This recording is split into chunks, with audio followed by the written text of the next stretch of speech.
There was hope. After years of traditionis custodes, of synods on synodality, of declarations that seemed incompatible with 2,000 years of magisterium, there was hope that with Leo XIV, something could finally change. Traditionalists could sense it in the air. Some were already calling it a turning point. Then came Tucho Fernández, and that hope received an official public response with no room for interpretation. By the end of this video, you'll understand why the real question isn't whether Leo XIV will change the Church, but what the faithful should do now that the answer has arrived. On April 13, 2026, Cardinal Victor Manuel Fernández, known to insiders as Tucho, the theologian Francis appointed to head the dicastery for the doctrine of the faith, gave an interview to Il Giornale.it. His words left no room for doubt. It is dishonest to say that Pope Leo intends to erase Francis's work. Fernández provides concrete evidence. At the January consistory, Leo XIV asked all cardinals to reread Evangelii Gaudium, the programmatic document of Francis's pontificate, and reflect on its application. He then convened the presidents of all the episcopal conferences to resume the reception of Amoris Laetitia, the document that opened the doors to communion for divorced and remarried people. And then there's the Easter letter. Leo XIV wrote to the cardinals for the June consistory, and the letter was published in its entirety by Celere Non Possum. The June consistory will be entirely dedicated to continuing work on Evangelii Gaudium. The text contains not a single word about the liturgy. Not a single word. Tucho closes with a revealing anecdote. When Francis first telephoned Robert Prevost after his election, he said, "I am Bergoglio. Not I am the Pope, not I am Francis. I am Bergoglio." As if to say, the man before you is the same as before. The project continues. Yet, in the preceding months, the most authoritative representatives of the traditionalist world had done everything possible to make the new pope understand where the problem lay. Two voices in particular, among the most respected in the entire world episcopate. Cardinal Raymond Burke formally asked Leo XIV to restore the traditional Mass in an address to the Latin Mass Society. Archbishop Athanasius Schneider wrote to the Pope asking him to build a bridge with the Society of St. Pius X before the consecrations of July 1st make any dialogue impossible. Two clear, well-documented, and public appeals. The answer to those appeals is the letter from the June consistory. There's no need to interpret it. It's written. Burke calls for the Mass. Schneider calls for the SSPX. Leo XIV responds with Evangelii Gaudium. The circle is complete. It's worth understanding what continuing Francis actually means. It's not a question of style or temperament.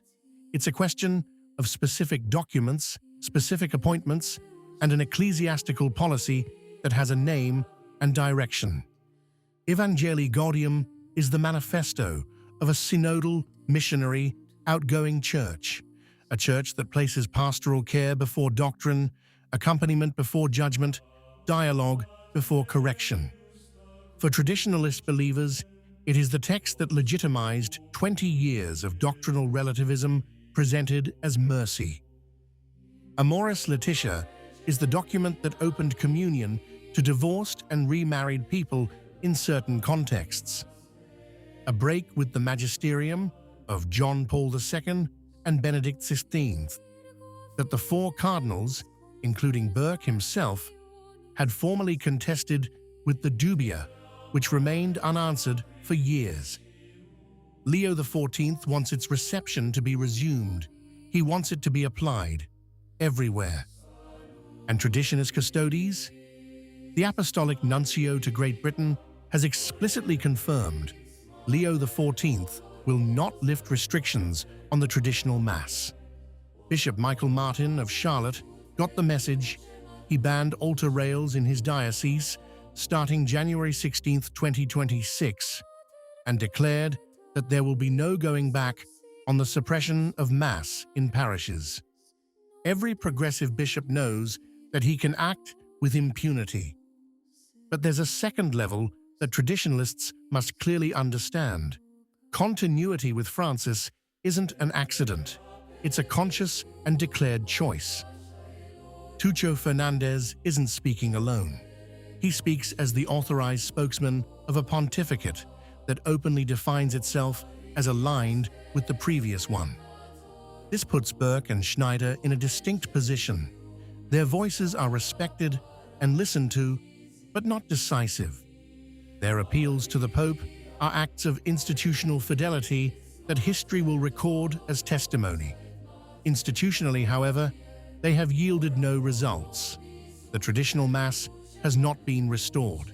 The bridge with the SSPX has not been built. The question that remains is simple.